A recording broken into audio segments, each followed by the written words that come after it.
Is class 7 of contract law. We're going to do our usual thing. There's brief administrivia about the class that we'll have this weekend, the makeup class that we'll have this weekend, and a reminder of sort of how the class will end up. Then we'll move into a brief warm-up. I'll describe where we've been in the class and what we're doing. That should warm your circuits up, while you can ask me anything that we've gone over the entire class. Then we'll launch into finishing up negotiation and closure and moving into the negotiation discussions around good faith, which is the following section that we've got. So to start us off on administrivia, we will be meeting this weekend. I know not everybody can make it. If you can't, we'll do another one of these videos. It'll make it up on YouTube. Also, feel free to send me any questions you've got. I'll do the usual on-call thing. I'll probably do it earlier so that somebody has a chance to tell me, look, I know, like, for example, I know one person's in a wedding, can't make it. If you can, do come, largely because it's important for our credentialing under the AALS, but also because the participation and the oral back and forth is what makes a class better than just doing this on YouTube. So that's all there is to say about that. The class is ending up. I just because of a conversation we had before class, wanted to remind you that the class is going to end with the Thanksgiving break. We will have 2 classes after that, but we will make them up during the upcoming months so that you will have an extra week to study for the exam, which is going to be nice when it comes down to it. It means that our workload will be heavier earlier in the semester and much lighter at the point where you appreciate it. But I'm talking that up because also it's going to be because I'll be gone. I'll be in New Zealand for 2 conferences in Wellington and in Canterbury, doing a book launch on workers in the 4th Industrial Revolution when it comes to artificial intelligence and surveillance. So that's what's going on there. I think that's all the administrivia I've got. Are there any administrivia questions y'all have before we move on? Yep. So with the other 2 classes we need to make up, just so we understand expectations, do you usually schedule those on Saturdays or is it varied? I would love to give you a different answer on that. The bottom line is that they dropped the access, and I'll say this to, on YouTube, for the internet. They dropped access to the software suite that let the admins compare your schedules to ours, which means I can't tell. I will work with anyone who wants to meet me after class. And if you can tell me times that are broadly cool for your class, I think you probably have a sense for them now. I am so incredibly happy to make myself available at those times instead. As it is, though, we've started doing it on Saturday because that's just the only time my admin simply can't tell when you're free. Come talk to me. We'll see if we can do better than that. Great question. Love it. Anything else on administrivia? Yeah, I don't love driving down here on a Saturday either, so I'm looking to dodge that bullet. I'll talk to you after class. All right, cool. Then let's remind ourselves where we've been in the class. So we are doing contract formation, the first of our 5 questions. Contract formation, contract formalization, interpretation, defenses, remedies. We're still on 1. You are here. All right? In that, there are 3 doctrines: offer, acceptance, and consideration. You might think of yourself, if you think about it, the old school way of teaching it, offer, acceptance, and consideration, and some sort of Cardozo, dark night of the soul and sun printing about the meeting of the minds. Have the parties sufficiently agreed to give the court a sense that the parties actually entered into a contract, that there has been that click, versus they were still negotiating? And it's that problem introduced in sun printing that we've spent the rest of the time talking about. Offer and acceptance aren't that hard. An offer is a statement that we are offering to conclude a contract with you. And an acceptance is an agreement that follows the terms of the offer to do that. Cool. The only problem that we've got left is people keep doing 2 things. They keep having definite writings when they haven't finished negotiating yet, or they don't have any definite writing or negotiations and they start to perform the contract and it's 3 years later and they're pitching a fit about what the terms of the contract actually were, and they actually go back to the question of, hey, did we even have a contract in the first place? Ugh. So that's what we're going to do. We'll continue this discussion. We've got an interesting series of cases. The first one was doing a services contract, so under the common law, and it was also a labor contract, right? That was Sandoval. That gave us a sense for how this back and forth, we're negotiating. Remember in that case, they said, here's our offer. She said, yes. But the court was like, no, but they left some stuff open, and therefore, I don't know. They might not have had a contract after all, right? All right. We talked about why that might have happened. We then get into the selling your company cases, which are Arnold Palmer and Empro. And we'll start with Empro today. And the selling your company cases have to do with these memoranda of intent, but it's the same problem. The parties essentially say, we fully intend to get married. Well, what does that sentence say? We intend to get married means we're not married yet, right? Like we haven't done the thing yet.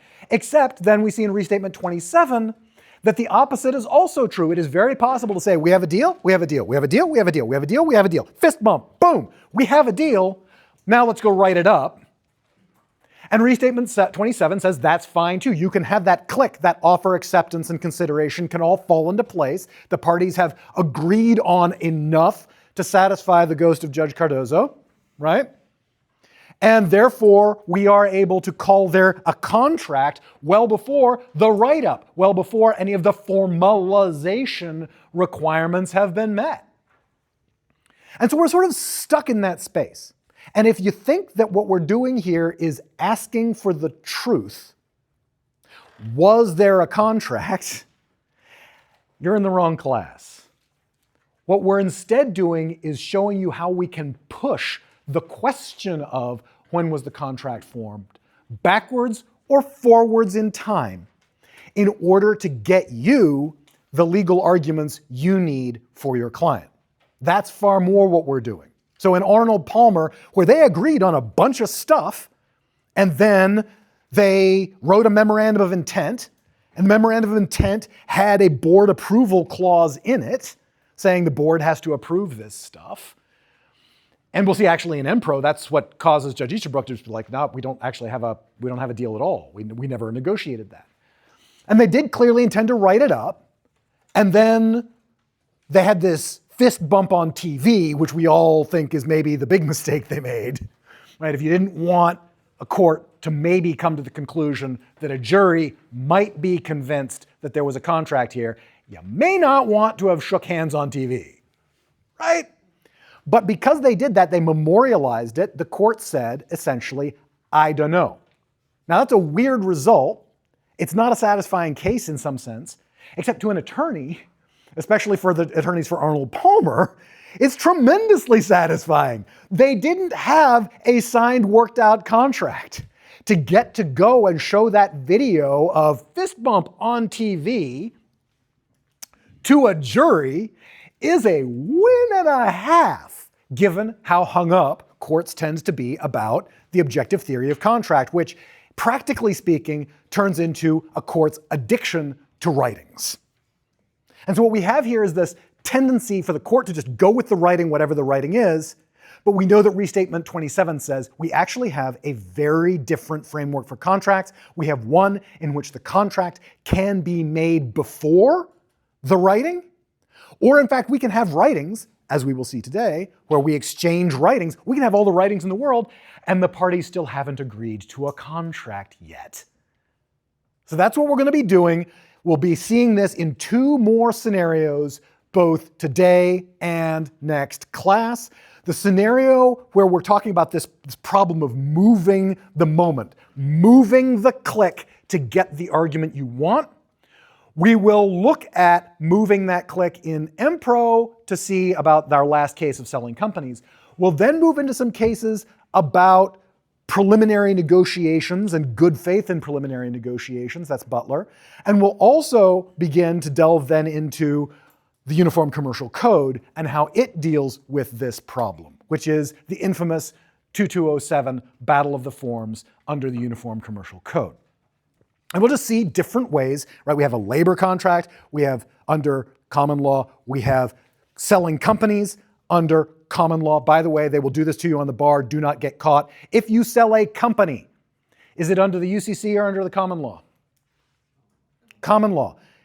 If you were an attorney who was really aggressive, could you make the case that it was under the UCC?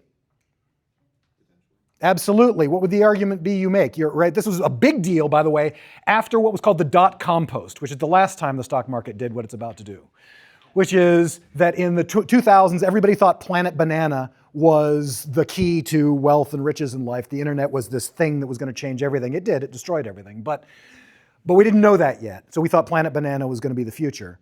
And everybody, that stuff all melted down, right?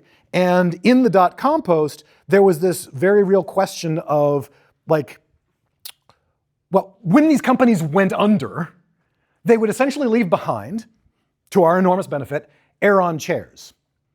And at that point, there were a lot of Aeron chairs. They were worth a whole lot of money, but that was it. Now, if you were trying to buy one of these companies that went under during the dot-com post, and you wanted to make the argument that the UCC governed, what would you do? How would you structure the deal?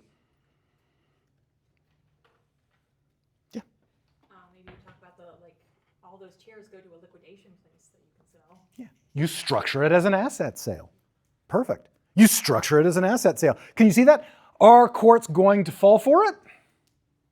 No, because why do most attorneys, we're going way afield, but I want you to see the practicalities of practice. Why would most attorneys try to structure it as, oh no, I'm not buying your company, I'm just buying all of your assets? Why would they try to do that? Because the proxy is you get the company as well by buying all their assets. You get the company as well? Do you want the company? Why might you not want the company? Because it just went under. Because it owes a kabillion people a kabillion beeping dollars. And you would prefer to buy the company and not owe a kabillion beeping dollars. Which means you might be trying to do this to wash off a lawsuit, 23andMe. You might be doing this. You might be selling these assets out from under the company to get the value of that and then leave this shell of a company, because companies are legal fictions. I know this is crazy. I know they're supposed to be people too. They are legal fictions. They're just a box, a legal box, and you put stuff in the box, and when the box is empty, the company's still there, right? And so that's a way that attorneys got cute early on to try to scrape off those killer lawsuits, and courts often don't fall for it. Now, sometimes if you just buy a couple of Aeron chairs from a company that goes under, sure, that's an asset sale, right? It's fine. If you buy everything from the company, the court's going to start to give you that raised eyebrow look, and you realize you're going to need to talk very, very fast. All right, cool. So that's where we are. We will then, next time, shift economies again. We've gone from the mom and pop cozy core economy of labor and selling companies, that's the black letter law, to the industrial economy of the Uniform Commercial Code, and we will next time jump into the digital economy of these rules as they work out in the I agree contracts that you all click every time you open an internet-enabled device. And so we will have shifted economies again, and we'll talk about then how those rules enable what is currently the case, which is the most valuable assets that anybody's buying and selling these days, is your data. You're not being paid for it, but other people are, and they're being paid a lot for it, and these contracts are how that happens. We'll talk about that. All right? That's where we are. That's where we're going.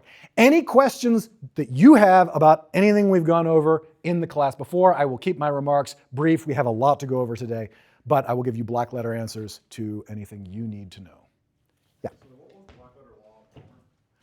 Black letter law of Palmer, restatement 27, that an agreement is not, a written agreement is not necessary to say we had a contract.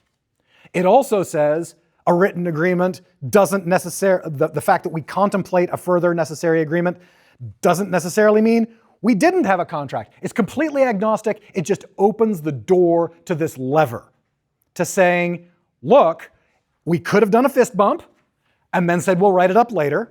And if you get facts like that, there could be a contract that hasn't been written up yet. Or we can, in fact, have an agreement, but not yet have a writing, but not yet have actually come to agreement. Both can be true.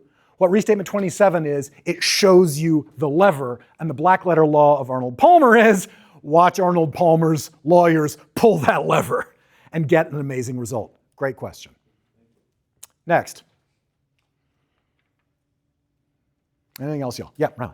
We were talking about pulling the lever yesterday, and sometimes there's a benefit for UCC versus common law. There really is. If I wanted to buy some movable good that you owned that I really wanted, but I didn't have any money, so I offered you a service, what is the black letter law that governs that? It's the service for a movable good. Yeah, so that's a spectacular question. There's a specific legal term for it. It's called an exam question. No, I'm serious. Like, now you're thinking, right? Like, that's the kind of thing that I do. And if I do it, what am I asking? I'm going to give you the clean answer. What am I asking for if we now have a trade of a service for a good? You want, and I know you do, you want that 1989 Ford F-150 that made that grinding noise, and I can't drive it anymore, and it broke down on I-81, and I had to have it towed in one of the least winnable moments of my life. My brother was there. That was great. Loved that.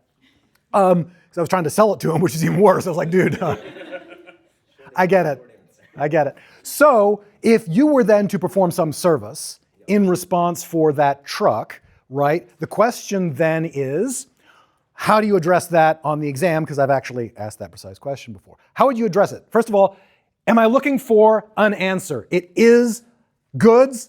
The purpose was the truck, or it is services. The purpose was the asking of intelligent questions during class, right? Sure. What's the answer? That's a pretty good deal. Yeah, it's a pretty good deal. It is. Well, the point is for us to present both sides of the argument. There are. What's the test that's going to let you present both sides? The predominant, and I have an issue, ladies and gentlemen, there is an extra N. So help me God, do not leave it out. Predominant, not predominate. All right? Predominant. The predominant purpose test says what was the purpose of getting the transaction? And what is so lovely about this exam question that you have asked is, what do you do with the predominant purpose test in this case? You just argue as hard as you want in both directions. It's such an easy question as long as you have been listening in class and don't think that what I am asking you to do is say, obviously, trucks are cooler than questions, therefore trucks win. Or knowledge, far more important than broken down crap, clearly that wins. You got to say both. I had a question following class the other day saying, what do we do in one of these things? Do we take the better side and argue it? No, you argue both sides of it. That's the whole point. That's what I'm trying to teach you. All right, great. Lovely. Other questions? Yeah. So you see the term or the idea like an implied contract or implied contract a lot? Yep. Is that something, I guess I'm struggling how to like separate that from a contract, or is that just a contract where there's lots of levers? I hate that phrasing. Yeah. For me, we will see an alternative phrasing, which is contract by conduct. Sometimes what you do, fist bump, is as indicative and solid as what you write. Sometimes we imply things from other things. Implied is the opposite of express. An express contract is one where all the terms are laid out in the contract. But there will often be implied terms in that contract. But to imply a contract is different from implied terms in a contract. That is a question 3. Implied terms in a contract is question 3, terms interpretation. We are still on question 1. The parties have not said, yeah, we have a contract, but they've done things like put down their credit card in a grocery store and gotten groceries. There was a contract, y'all. Implied contracts at law are a different question entirely. That's why I hate the phrasing implied contract, because there are places where courts will imply a contract as a matter of public policy. We will talk about public policy later on in this class, but I do not want you to get that confused with the two real questions of, can you have a contract when the parties haven't said, yes, here's a writing, we have a contract? Cool. Sometimes you might call that an implied contract. The stuff you did implies the existence of a contract, right? Fair enough. And then you can also see for question 3 down the road that we can have a contract, but one of these pesky terms that haunts Cardozo's dreams wasn't expressly negotiated, therefore the court will imply it. And so you can see how we can imply terms in a contract. Now those are two things you do need to know. the existence of contracts implied at law is much less of a deal. All right? Cool. Any other questions on anything we've done in the class up to date? Fantastic. Well, then let's get going. All right.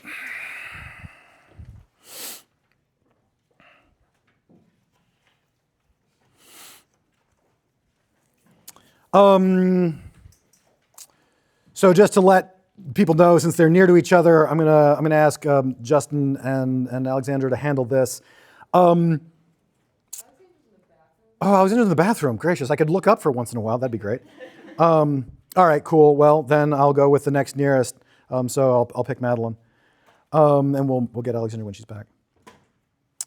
And we're gonna do Empro, and the person who's got the other side, of course, has a natural, easy set of arguments. Sometimes they're in the hot seat. This time they're going to be in the natural seat of easy set of arguments. All I want you to do is just page back 2 pages to Arnold Palmer and be like, okay, this is the other side. Right? All right, so here we go. Justin, would you mind setting up Empro for me, please? So, Balco Manufacturing was a manufacturer that produced valve components to sell on the market. Empro expressed interest in acquiring some of these products, and the two companies began negotiations. During preliminary negotiations, Empro sent Balco a 3-page letter of intent to purchase his assets and also acquire the land lease agreement. Empro proposed the price of $2.4 million, with $650,000 to be paid at closing, and a promissory note to complete the remaining sum over the next decade. The letter laid out the general terms of the conditions of the deal, but in paragraph 4, the letter stated, this is one of the most important facts, that the deal would be subject to the approval of its board of directors. The parties signed the letter of intent in November of 1987 and continued negotiations until March 1988. However, Balco insisted on obtaining a security interest in the land beneath the plant, in which Empro refused, and that led Balco to go into another direction and start negotiations with some other possible partners. When Empro learned that Balco was negotiating with another party, it filed a lawsuit claiming that the letter of intent required Balco to sell exclusively to Empro. Yeah, that's all. And that's about it. Okay. That's the facts. I'm going to just ask you a few follow-ups just to nail this down before we get muddy like we usually do. All right. First of all, who wants this deal to go through?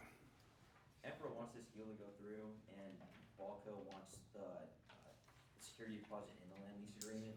So, I don't want to say that Empro's suing for specific performance, but they're... Yeah, Empro wants the deal to go through. Balco, and I loved your second follow-up there. Let's just make it explicit. The fight here is about whether there was a contract at all, right? What was the actual fight over? It was whether or not the letter of intent was a binding agreement, and if they weren't subject to the board of directors, it would still be applicable. Okay, so that's the black letter answer. That's the rudder of this lawsuit. What's the wind? What were the parties really fighting about? I just want to drive home this point that usually what the parties are fighting about has zero to do with the legal arguments. What are the parties really fighting about? What was the sticking point that actually made this fall apart?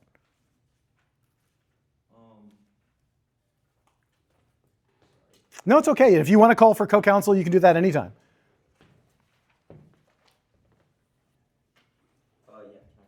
Yeah, Chris, you had your hand up?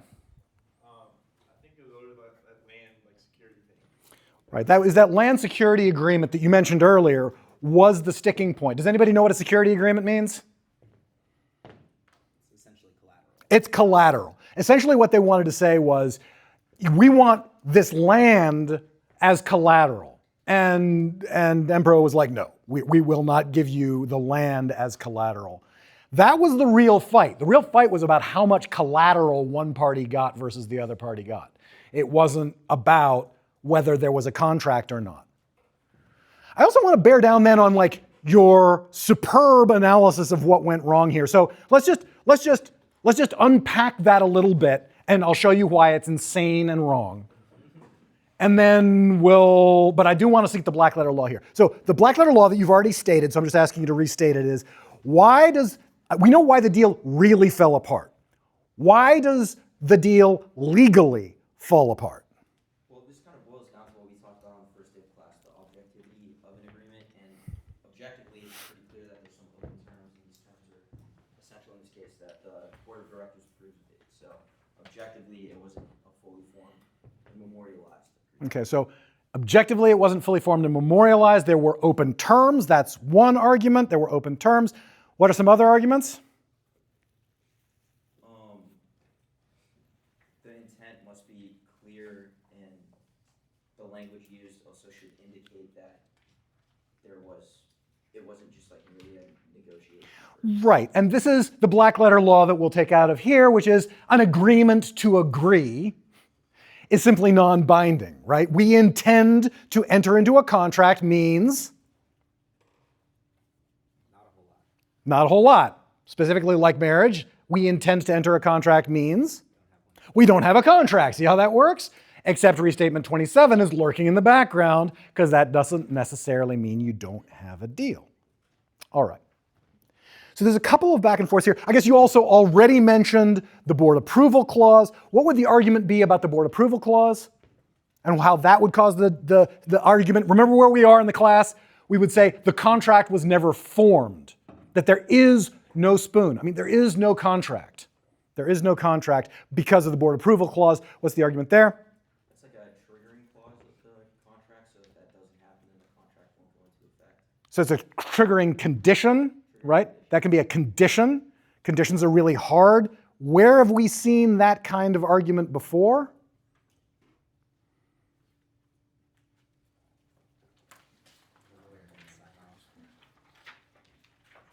Yep. I don't remember the name of the case, but I'm going to assume it's the one where the lawyer had to approve. Yeah, Ardente versus Huron, and we actually talked about lawyer approval clauses, which I'm not going to finish that sentence. I want you to be thinking about that as we begin our back and forth. Okay, Justin, which side of this do you want? You want the contract is on or the contract is off? I'll take the contract is off. Okay, you'll take the contract is off, which means then we've already laid out the basics of these arguments. Let's just deal with these one by one. First, let's start with the obvious one. What about that board approval clause, Madeline? Does that mean that we didn't have a contract? Because?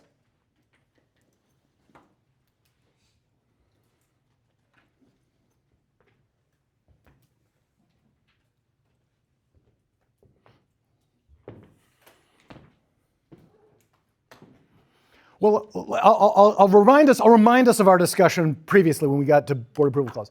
Let's say that I said, I agree to buy your house if I feel like it. Illusory. Okay. I agree to buy your house if the termite inspection report comes back negative.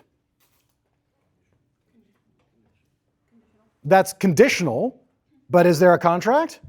Yeah. Describe to me what happens, Bailey, if the contract comes back, the termite inspection report comes back negative and the buyer tries to get out of the contract.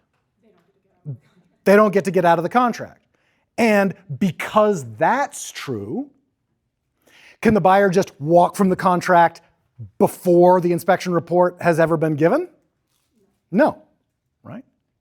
Now, does that give you a sense? What's the difference between these two pictures? I will buy the house if I feel like it, or I will buy the house if the termite inspection report comes back negative. Right. One of those binds you to buy the house and one doesn't. So that becomes the basis for your pushback here, because he's saying, I'm not bound. I'm not bound, get this, because who's he representing in this case? Balco. Balco's saying, I'm not bound because Balco has a loophole? A conditional loophole? Does Balco have the loophole? No, Jacob's got the loophole. Empro has the loophole. So I want you to hear his argument. He's saying, you're not bound, therefore I can walk. Do you see it? You're not bound, therefore I can walk. Yep.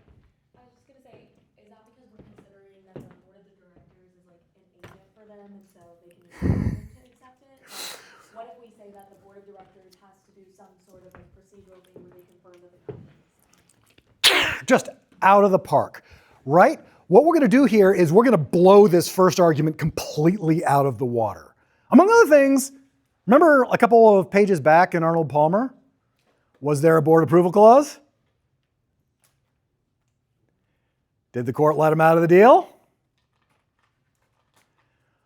All right, we have to have this back and forth then. We have to talk about, is a board approval clause more like, I will buy your house if I feel like it, or that is, it's the occurrence of a condition that is entirely under my own control, which just makes it the whole contract illusory. Illusory everywhere. I told you were going to do this. Illusory contracts absolutely everywhere. Nothing is real. I can see through to the nature of reality. All right, so the question then is it more like that, or is it more like an attorney approval clause? And we should ask ourselves why an attorney approval clause doesn't just can everything. Why would an attorney approval clause not just say, sure, every contract that has an attorney approval clause in it is just illusory?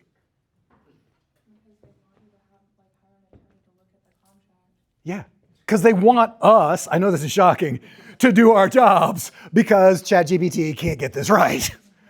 Because ChatGPT is going to look at this and be like, oh yeah, that's fine. And then you're going to be like, no, that actually would cost my client $1 million. They're like, so glad you pointed out my mistake. Urge to kill rising. So you can see that they want attorneys to do that.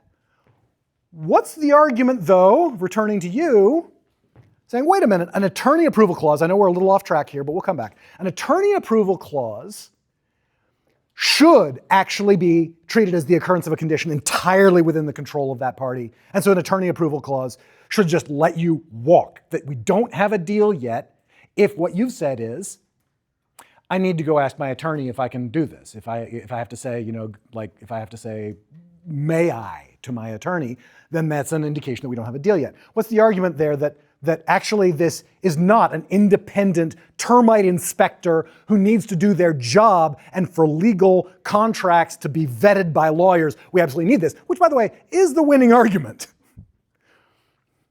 I would say like the intent is not binding when it's subject to like a later agreement, so. Great. You're right, because you're going to lose this one. So I love that you're shifting on this point. I would like you to make a last stand. Make a last stand on the board approval clause and say, no, actually the board approval clause, or I'm trying to turn it into an attorney approval clause because you can make an even stronger argument there. That the attorney approval clause is kind of like the person themselves saying, I'll agree to this if I feel like it. Saying, I'll agree to this if my attorney feels like it is the same as I'll agree to this if I feel like it. Why is that why are those two sentences the same? No, it's no worries at all. No worries at all. Joanna. Because your attorneys or agents or Yeah, because your attorney actually, legally speaking, is you, right? Your attorney stands up and makes arguments on your behalf, and you're bound by the things they say. That's an agent-principal relationship, and it's not just any agent-principal relationship. It is the defining agent-principal relationship in law, and there are fiduciary duties, there's everything else. Y'all, we act on behalf of our clients. Welcome. That is our legal superpower. We are literally shapeshifters. We can just, and we are a different legal person every day of the week. That is how we roll, and there's no way in hell a court's going to take this away from us, right? So, now, Madeline, we're going to come back to this fight again. Tell me about a board approval clause. Why does he not get out of the deal because your client has a board approval clause?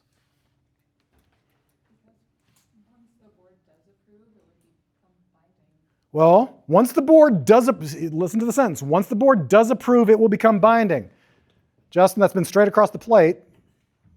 Sorry, can you repeat that? Sure. The argument was, once the board does approve, then it becomes binding. And you're just like, and? No, because it's still subject to a later agreement, so I need to agree to those terms. Right, once the board approves means? the board would act as an agent, but it's technically not. Well, that's going to be the argument back and forth. You're on the right track. Absolutely, you're on the right track. I want to nail down this point. Once the board approves means? It's an agreement to agree, so That's not binding, it means they haven't approved it yet, right? Once the board approves means they haven't freaking approved it yet. And if we say once the board approves, it will be binding, then if the board has not approved, it's not binding. Okay, you're on the right track though. How do we make the board approval clause more like an attorney approval clause? Does everybody see here how there's no way in hell a court is ever going to say every attorney clause in every contract means every party can just walk away? And they're going to say, based on good faith and rules of professional conduct, attorneys are supposed to vet these things because we want them to vet the structure of legal agreements, just like we want termite inspectors to inspect the structure of physical buildings. And the court's not, like this point here is absolutely right. The court's no way in hell going to say, I need to run this by my lawyer means you get out of every deal. Not a chance. Make the same argument for boards of trustees. I mean, these are shareholders, so you wouldn't, like, shareholders would want to act as agents, want to know what they're investing into. Do you want to make the argument that they're agents?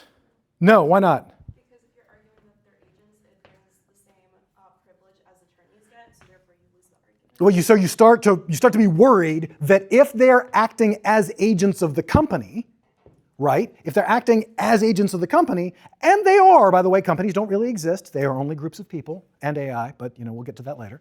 They are only groups of people, right? So always they act through humans. So they are agents, but if you stress that, right, you run the risk of losing the argument. Because then it's just like, oh yeah, well, I will agree to this agreement if I agree to this agreement, right? And it just becomes circular. So what's the argument that we're going to make about boards of trustees that makes them seem a little bit more like termite inspectors or like lawyers professionally vetting a contract and less like just an extension of the will of the entity that's supposed to be bound?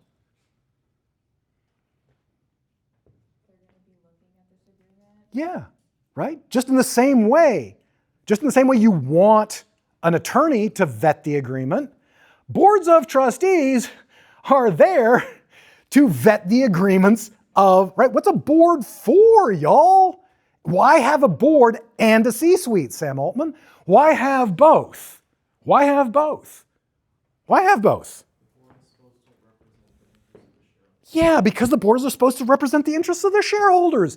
And because the board is supposed to provide other independent oversight. Now look, is this true?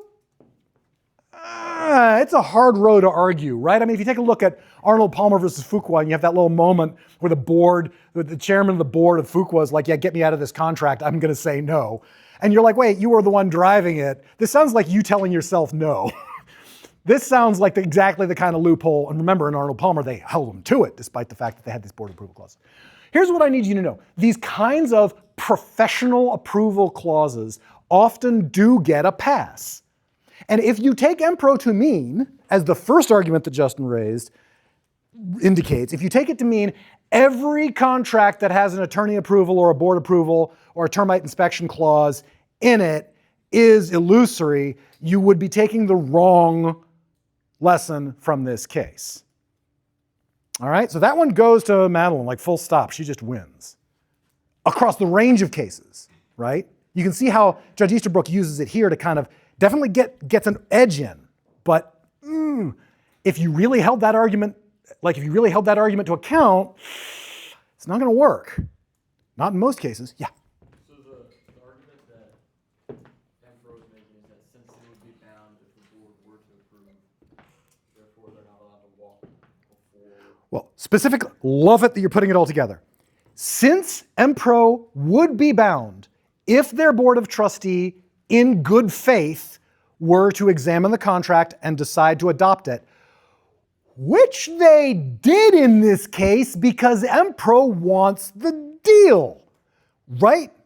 So they're not only saying we would be bound under professionalism and good faith, they're saying we are bound and so are you under professional good faith. That is, Balco is the one that's trying to run based on Empro's loophole.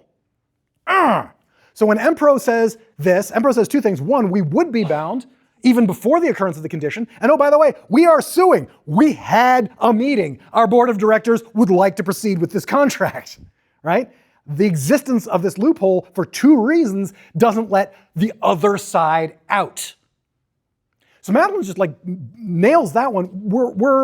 We're so all right, but like you've got something in your back pocket. You've mentioned it several times because you're eager to win this, and I hear you. What's the second argument that's much stronger than the first? Does this go back to the letters of intent? Yeah, tell me all about that. Say, look, this whole thing about the board approval clause being conditional, that's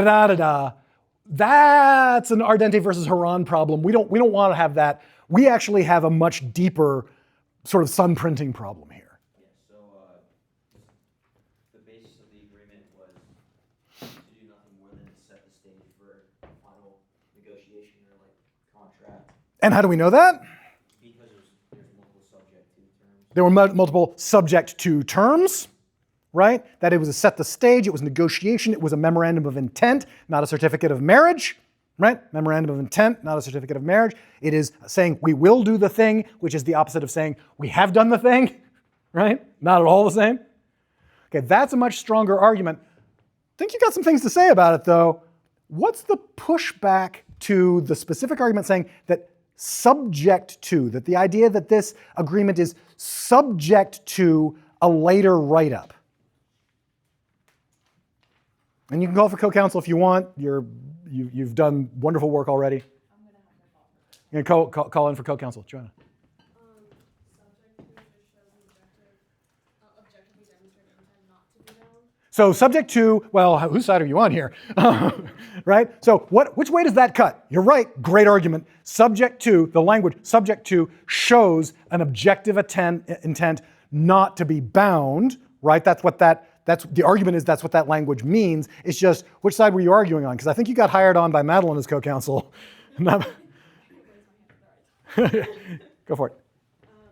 The emperor made claim that both parties had just reached an agreement on all essential terms, so there were only formalities that remained at this point. So there were only formalities that remain at this point. What's the subject to, and by the way, what does the court make of this subject to language? Because it actually does say, hey, Easterbrook is forced to because he's in Illinois and Illinois has laws. You know, who knew?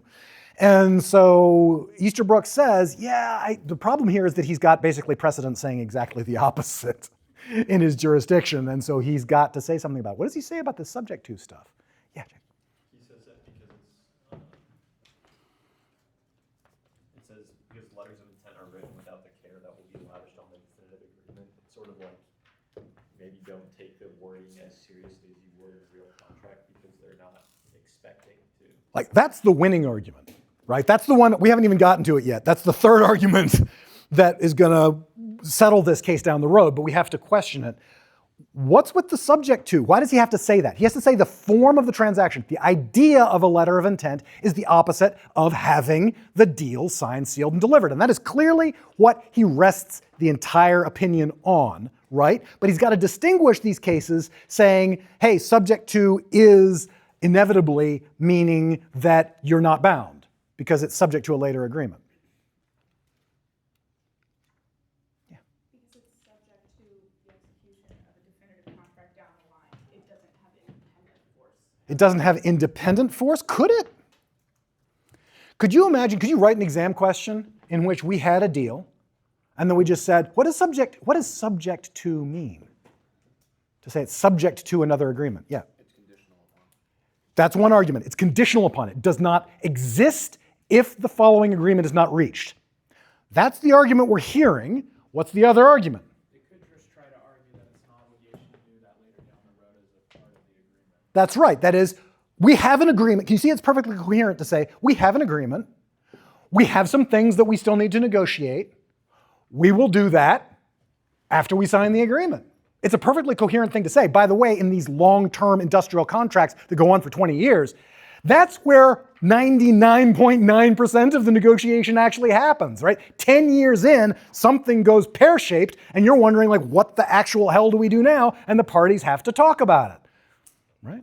So it's entirely possible that subject to just means subject to the terms of. It doesn't mean conditional upon us later agreeing. It just means when we do come to that later agreement, this agreement will incorporate that agreement. It will incorporate the things that we say. It is subject to those decisions.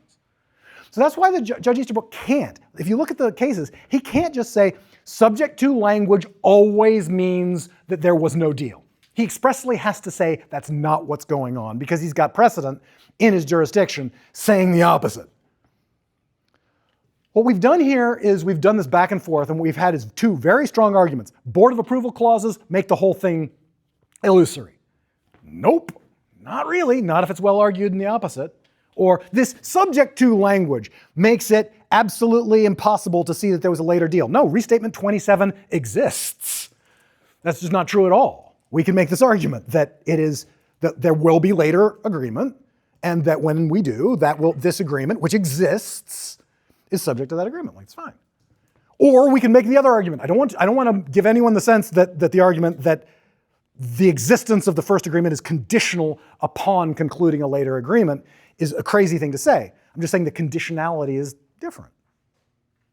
Couldn't it be argued that would just be a separate contract to continue negotiations? Yeah, or a separate contract to continue negotiations, or, as we call these things over time, a modification. Remember, every contract leaves an infinity of terms open. Every contract leaves an infinity of terms open.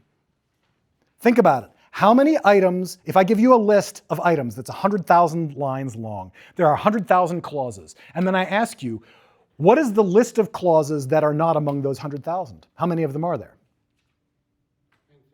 An infinite number of clauses aren't in the contract. There are always an infinity of things that the parties haven't negotiated. So saying the parties haven't negotiated something is not really the killer argument you think it is.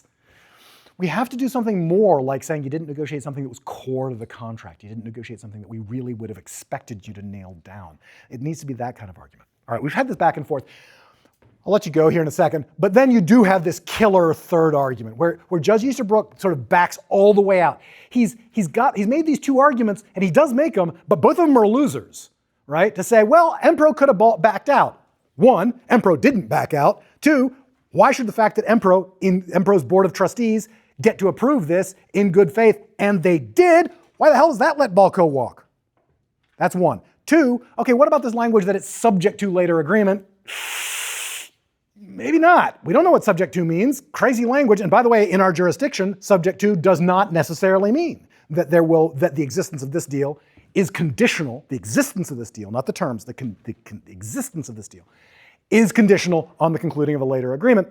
That's not necessarily what that means, says this jurisdiction. And so he's got to kind of finesse his way around that. But then he comes back to the thing that you said twice already, which is sort of the winning argument, which is, kind of what you pointed out earlier. Yeah. Letters of intent are kind of drafted more carelessly, so you let a term like subject to or something like that of that nature to be controlling, then basically all letters of intent would be binding. And Judge Easterbrook does what Judge Easterbrook does best and what I will absolutely roast him for in a future case. But I want you to see the good side of what he's doing here, right? What's really driving Judge Easterbrook to say this? To say, look, and by the way, it gets into his reliance arguments down the road. What does he say about this reliance thing, right? Where Balco says, yeah, but we did so much work to get ready for this contract. If you don't give us a contract here, you should at least give us our reliance damages because we really believed these jerks when they said they wanted to get married. And what does he say about that? Reliance expenditure. Sorry, can you read this again? It's just sort of a throwaway at the end of the case. Yeah. Reliance expenditures, but only expenditures that have been identified or these normally associated with pre-contractual efforts. Yeah, that's the key language.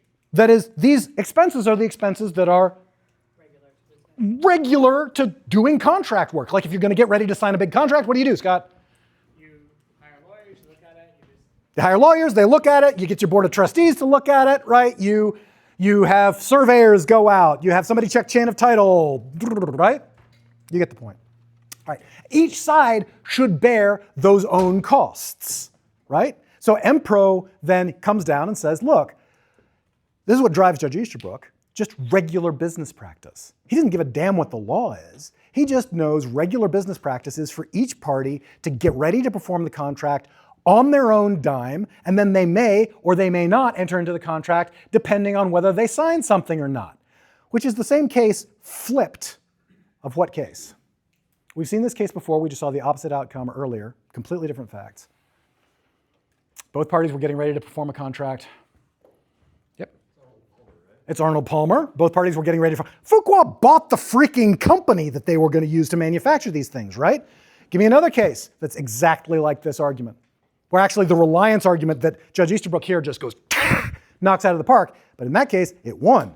Is it the Orion food one? Midwest versus Orion, right? The idea was that she expanded the footprint of the franchise space, getting ready for this franchise agreement, and then Reese hides out, makes himself scarce, doesn't sign the final deal. And her argument, which wins, is that she gets reliance damages for preparing to do this. And you might ask yourself, well, why does she win and then this comes out in Empro the way it does? Answer, different judges, but also different context. It's not different law, y'all. It's different wind. It's not different rudder, it's different wind. So I wanted to point out, if you think that Empro necessarily wins, actually go look at Midwest versus Orion, and you can see the flip side. Go look at Arnold Palmer, you can see the flip side. That's where the other side wins these cases. Now, Arnold Palmer wins by saying, we can convince a jury there was a contract. Midwest says, we know there's not a contract, although they conceded way too much on that point. They could have made an Arnold Palmer point. But instead what they said was we relied, and so we should get our reliance damages out of it. And Judge Easterbrook at the end of this says, no. What I'm really after is how parties, in fact, contract to sell businesses. That's the industry we're looking at. If you want to buy a business, what should you do? Hire a lawyer, and then what should that lawyer do? What should you do? Say yes, Just buy the business. I know this is shocking, and maybe write that down, right? And what's going to cause endless confusion? Oh, that was a dangerous hand. Yeah. Where the click farm was? What's that? Where the click was? Yeah, where the click was. You can move that back and forth and say it simply hasn't existed yet, right? And what causes the confusion in general is where the click was. What's causing the confusion in Arnold Palmer and Empro now? Let me ask you this. Would you advise a client to sign a memorandum of intent? And yet it's super standard business practice. You will find your C-suite loves this shit. And your response as a lawyer is going to be, look, you pay me, so cool, but I'm not sure you really want to be investing in full employment for me. I cost a lot. Why don't you not? If you're intending to enter into an arrangement, how about you not sign anything that says that until you enter into the arrangement? That's the only way that I can begin to see is remotely safe from this argument. By the way, it doesn't mean you're actually safe. We will see in a minute that these are problems before the click, as Bailey pointed out. Wait till we get going into the problems after the click. All right? Any questions on Empro? We took a while doing it. Big lift from both of you. Great job. But I wanted you to see the back and forth because it also helps us kind of wrap up Arnold Palmer and Midwest versus Orion, which are the same case, just coming out 3 ways. Empro comes out, the parties didn't sufficiently agree, therefore there was no contract, right? Which is bullshit. If you look at the case, they clearly agreed, it's just one party backed out because of the security collateral clause. Yep. Didn't they really back out because they were offered more money by another company? Well, they were after they started looking. Yeah, somebody gets cold feet. Guess what? Shocking, in a market, prices go up and down, and somebody's going to start recognizing that the deal they entered into, they'll get a better one somewhere else. Yeah. Mm-hmm. So a letter of intent is not binding unless the lawyer proves that it is by saying the click happened. Yep, you got it. By showing offer acceptance and consideration, by saying some idiot did a press conference, right? By the way, in terms of real life practice, the way these things get hammered out are in hotel conference rooms on napkins at 4 a.m. somewhere in the Midwest. Everybody gets together and you're just locked in a room and nobody leaves the airport. And they're just and papers flying everywhere, and the attorneys, you just watch sweat rolling off of them. There's would you, oh God, this is the final, no, stop, what's this? This is the final agreement. Whoa, what, stop signing things, right? That's what you're gonna feel like at this. That's what you're gonna feel like, yeah. How big of a factor was the security interest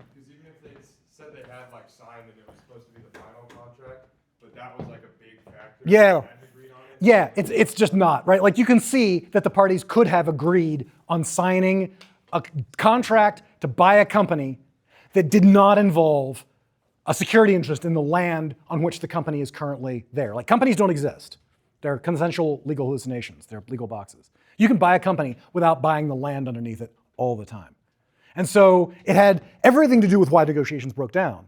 It probably wouldn't even be considered a factor so important that the parties necessarily would have thought about it had they done this, or they would have agreed upon it if they actually had meant there to be a click. It's not even one of those. Like it's not even as strong, and Cardozo wasn't strong in Sun Printing. It's not even as strong as what Cardozo said in Sun Printing, which is the parties left the time open. So that means against the market, we now have no idea when this renegotiation is going to happen. This is just like, yeah, so you want to buy my farm? Cool. Oh yeah, but that actually just wasn't enforceable because we didn't come to an agreement about my truck. Just like, okay. It's just not huge to the deal. Nothing to do with the law. Great question. Yeah. So is the only reason you would ever want to sign a letter of intent so that you can lock down the other party and that they can't walk away from a deal that you want to make happen? I mean, what do you call that though? So listen, I love these words. Oh my God, I'm so happy I can't breathe. This is exactly what the C-suite thinks. People sign this stuff to lock the other party in. Tell me what you're going to tell your C-suite, other than thanks for full employment. You're locking yourself in with them. You're either, right? You're either locking yourself in with them too, right? This is Rorschach, right? I'm not locked in here with you, you're locked in here with me, right? You're either doing that or, says Empro and Balco, you're creating an escape hatch for everybody. Look, either we're in this or we're not. What doctrine says we're either in this or not? We're either mutually bound or we're not. Contracts is the law of bargain for exchange. What doctrine says that? Objective theory. Well, that just means the things we just said need to be openly and objectively expressed, right? But what doctrine says the whole purpose of a contract is that the parties are actually both caught or both not?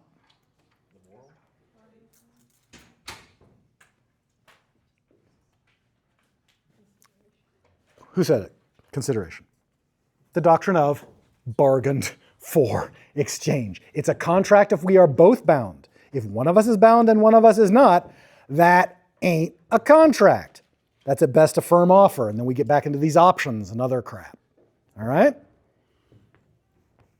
be thinking about this completely wrong, but I forgot what case it was. So go with the requirements contracts. It was like an industry practice. Could you argue that the board of directors agreement is industry practice? Yes. Yes, absolutely. And that's one of the reasons why I didn't want you to take Judge Easterbrook's arguments too seriously that started to imply, because he wanted to layer a bunch of arguments up to say this was too loose, this was too open. There are a couple of these different holes. And the reason he said that was because none of the holes that were actually in it were sufficient for us to generally call this not a contract. Subject to, just not a big enough hole. Board of approval clause, just not. It could be the law. We could have not spent 30 minutes on this case. I could have said, if there is a board approval clause, it's like a hat on a hat. It's the company asking whether the company wants to enter into the contract, and that makes it illusory, and we could all go home. Absolutely not the law. That is absolutely not the law, as Madeline demonstrated. It's more like attorney approval clauses than it is like I just get to do the company approving the company's own decisions. That's just not how any of this works. All right, Larry. For those attorney approval clauses, Yes. the court's going to be like, well, technically you're asking yourself. Is there any other professional relationships where the court will be suspicious about that, and besides the board approval clause, they think that? Yeah, I mean, I think maybe if the party themselves that negotiate, if the C-suite pulls it, maybe, because the C-suite was supposed to negotiate it. But even there, if you just said it's subject to approval by, my manager or whatever, courts tend to apply this professionalism, fair, this, that, and the other, good faith stuff out in order to validate it. I'll say this, I think the more the profession is related to the natural industry of what the parties are doing, the more the court's going to be like, yeah, we need these people. They are structurally necessary for sanity in this field. And so basically, if you want like something for your own brain, it's, is the profession we're talking about structurally necessary for the sanity of the field that we're talking about? And board approval clauses are pretty standard for sales of companies. So there's no way that Easterbrook's intimation, right? He doesn't have the guts to say it because he'd be wrong if he did. There's no way his intimation that a board approval clause leaves this too loose can actually be the answer here. It's gotta be, nope. Memorandum of intent are not done deal. If you mean done deal, say done deal. Don't say this memorandum of intent shit, which by the way, is also not the law, right?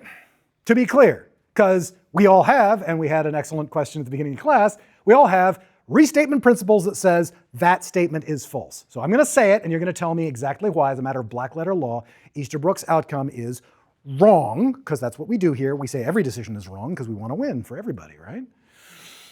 So let's do it. If I say, fine, memoranda of intent that clearly anticipate a future written agreement can never be enforced as the agreement themselves when the future written agreement does not come to pass. That's what Empro says, and that is bullshit because Restatement 27, where we started the class, which expressly says, nope, we don't know. That's what Restatement 27 says. Look for the click. That's what Restatement 27 says. Make arguments about it. That's what Restatement 27 says. It says there's a lever here, not one outcome or the other outcome. That's why we have Arnold Palmer and Empro in a row. Because between them, they show you Restatement 27. All right?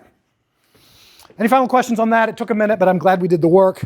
We'll move far more quickly through the rest of these.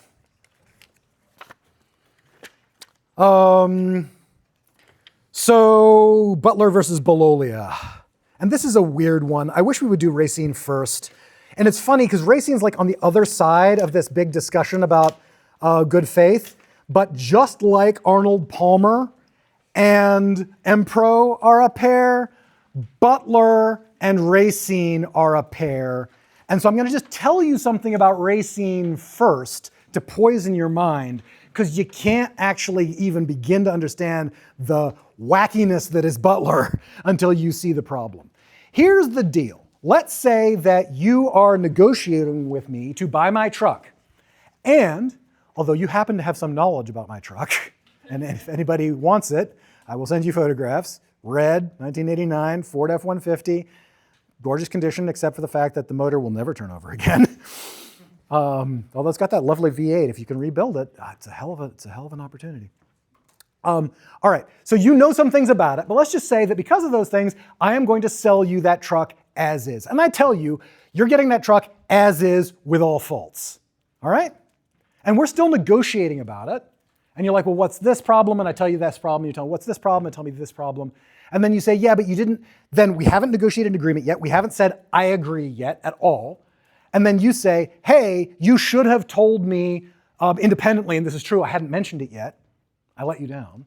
That there's also this like recurring gas leak in the gas line. I can't isolate it. I've had that freaking pipe replaced 3 freaking times, patched it up with duct tape. It all, like everything, it always gets through and the thing always starts just spewing gas wherever I take it out on the road. All right, now I didn't tell you that. Is it bad faith that I did not tell you that? Because we're negotiating. We're negotiating, but I should tell you everything you want to know. Love the expression, David. Tell me more about that expression, because that's exactly right. The answer, the expression was no. There's no legal requirement to say something if you have no legal relationship with them. Okay, because there's no legal requirement to tell the other person things in good faith if you're not in a contract yet. Says you. I will now give you the glorious case of Weintraub versus Klobach, which we will look at later on in the class. So it turns out that there was a contract to buy a house. And in this, what happened was the seller left the house open for viewing. The buyer came. The seller sold the house as is. These are the same facts. As is, with all faults, the seller said. I'm selling it as is, with all faults. Buyer comes in, takes a look through the place. The lights are all on. You know, it's nice. It's pretty. Buyer says, I'll buy it. Comes into possession. The place is swarming, wall to wall with cockroaches. The lights were on because the cockroaches won't go near the bright lights. The argument was, there is no duty of good faith. I didn't have any obligation to tell you anything. I said I sold it to you with all faults, and if I sell you my truck with all faults, you get my truck with all faults. You will not, in fact, win this case. And yet, want to guess who lost that case? The seller did. Bailey? Is it because it's industry practice to like give people information like that because it's a house and it's like... Before I confuse you horribly, Weintraub turns out to be just a counterexample to this rule. It just says you do have a good faith obligation to reveal certain things in the sale of residential real estate. Did you know that? I didn't know that. It's a carve out of the David rule. But what I need you to do is see that the exception proves the existence of the rule. But did everybody feel that visceral when I told you that the place was swarming with cockroaches? Did you know who was going to win the case? And that's how all of Europe feels about this bullshit doctrine where when people are negotiating with each other, one party is fully free to lie. They think we're full of it, and I think you can now see, oh yeah, cockroaches, the memory of cockroaches. That's why even we don't go for it in the sale of residential real estate. They don't do it anywhere, and it's a doctrine called culpa in contrahendo. Latin for culpa is fault, mea culpa, right? Maxima mea culpa, my fault. Fault in the contracting process. Anytime you see that ND in Latin, it's the gerund. It means in contracting. And then they're using the ablative case because you're in something. But never mind, I took too much Latin, it's a problem.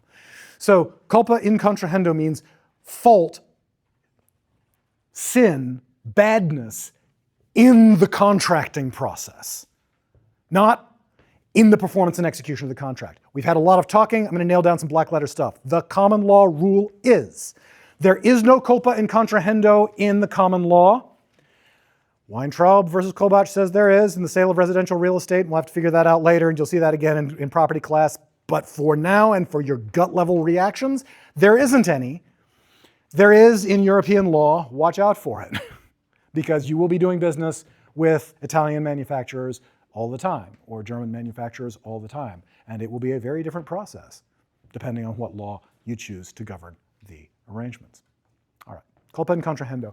That's my basic black letter law, which I had to tell you before we even freaking get to Butler versus Belolia, Austin, because set up that case for me, please. Yeah.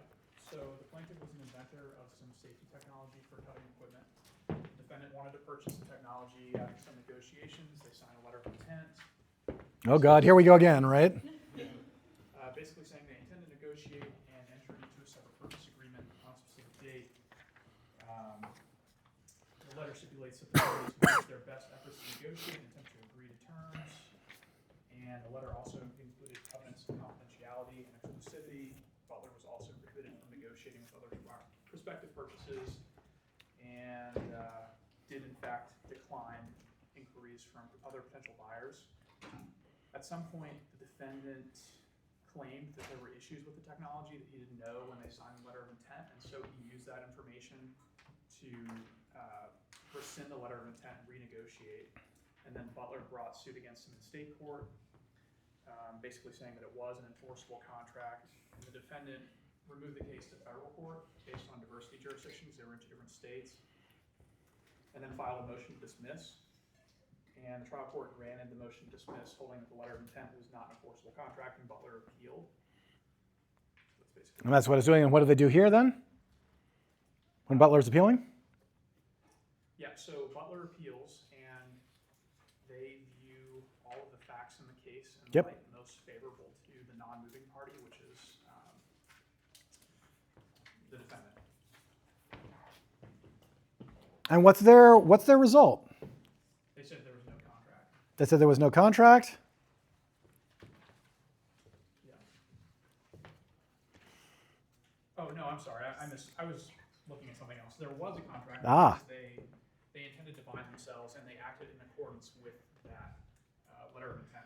Okay, all right. Yeah, sorry, I got a little confused. No, it's cool, and you can see why, right? Because we just came off of this rock star performance, right, from Justin saying, hey, what wins Empro is, guess what a letter of intent is? Not the done deal. Here they sign a letter of intent. Empro says, we left things open to negotiate. Did they leave things open to negotiate? They did. They did. Do we have a contract? Yes, because they acted. Yeah, but that's the right answer. Oh, okay. I thought you were still. No, I hear you. We have to figure out why, right? Because we're on this path to like, no, no, no. And then suddenly we're like, yes, but yes, right? Oh dear, what's going on? How can that possibly be? We had a letter of intent. It's not the done deal. We had things left open for negotiation. Judge Cardozo's spinning in his grave, right? Major things were left open. Things were not told to each other. Da-da-da-da. And yet the court said, and we have culpa in contrahendo, right? David's point. That is, the parties don't have a deal yet. They obviously don't have a deal yet. And yet, and the court seems to be here, if we say, yes, there's a contract, then the court seems to be applying culpa in contrahendo, saying, you acted badly. By the way, let's just take the moment here just straight. What did the defendant actually do wrong if we were saying stories like defendant equals bad human being? The defendant tried to rescind based on things that he found out about the technology. I like that. Let's get a little more critical. To make it blatantly critical, he learned what he could about technology and just took the information back home with him so that they could recreate it without having to pay the guy. Bingo. He took a look at it and then said to his engineer, the way you might say to your lawyer, find me a way out of this contract. And the guy said, oh, there was something that they didn't disclose. Let's say that I have listed 100,000 things about this item. What is the number of things that I have not listed about this item? Infinity. Do you see what a nonsense move this is, right? That's why the court, is that the law? Nah, this is the wind under the court's wings, right? They're like, you use this to take a free look at this technology, made up some bullshit that wasn't disclosed about it, that wasn't really all that relevant to it, because you wanted to get out of the deal and build it your own. And that's what's motivating the court. Because otherwise, right, Austin's got this point, like, we're right with Justin's argument. We're right, like, nope, letter of intent, not the done deal. Still had major things to negotiate. They didn't have that stuff settled, et cetera, et cetera. You had your hand up? Yeah, I was going to say that they were talking about two different things, because in Empro, that was a memorandum to actually buy the company. Ah. Letter of intent was a contract to negotiate in good faith. There it is. That turns out to be the answer, and we can move on to the next case. Everybody see it? That's actually what's going on here. The contract that was found was not a contract to buy the thing. It was a contract to negotiate in good faith. Just because there is no obligation to negotiate in good faith between the parties doesn't mean you can't agree to an obligation to negotiate in good faith between the parties. And in fact, this shit happens all the time. Let's say you're being wise about these pre-contractual negotiations. Letters of intent make your teeth itch because of Empro, but you would like the parties to not be jerks while they're negotiating, among other things, because of the risk that when each party starts looking in the other party's underwear drawer, they're going to start pulling stuff out and being like, okay, this is like, right? So give me a list of things that you would put if your C-suite is running off the hook, and they're running wild. They're absolutely insane. The kombucha is 9%. I just watched Glass Onion. Knives Out, Glass Onion. Kombucha's at 9%. They're in the airport, right? They're guzzling kombucha and signing napkins and flipping all this stuff all around, and you're just like, my heart. So what are you going to put in place with the other attorney who's got exactly the same responsibilities and ideas that you do? This will be where opposing counsel is your best ally. They're going to be like, look, I don't know what's going on in that room, but we're going to set some rules. What are the rules of engagement that you might want to legitimately put in place in one of these precursor documents that, no, it's not the deal, it's not the done deal, but it is an enforceable freaking agreement about how you're going to reach the done deal. There are clauses that do go into that and clauses that don't go into that. What are some clauses that obviously go into that? Give me some. Make them up. They're not in the reading. Go to real life. Yeah, Fletcher. Oh, I was going to say, to negotiate in good faith. To negotiate in good faith, that's going to be a great place to start, right? To negotiate in good faith. Give me more. Don't lie or defraud or misrepresent. Let's say, among other things, by the way, that's also, let's negotiate in good faith, right? Now, we shall not lie to each other. We have active obligations of telling the truth. Yeah. Exclusivity of negotiations. That one pops up a lot, right? The parties are not supposed to talk to other people, which turned out to be an enforceable contract term in this contract, right? That they weren't supposed, that's what was starting to make it look like. This isn't culpa in contrahendo added to the common law. This is an agreement, not an agreement to agree, but an agreement not to be jerks while we reach agreement. Give me more, y'all. An NDA, absolutely. If this doesn't go through, you don't go to the press. Give me more. Disclosure of liabilities and make it time bound. Say, look, this is the amount of time that we'll have that exclusivity. Go for it. Confidentiality, oh my God.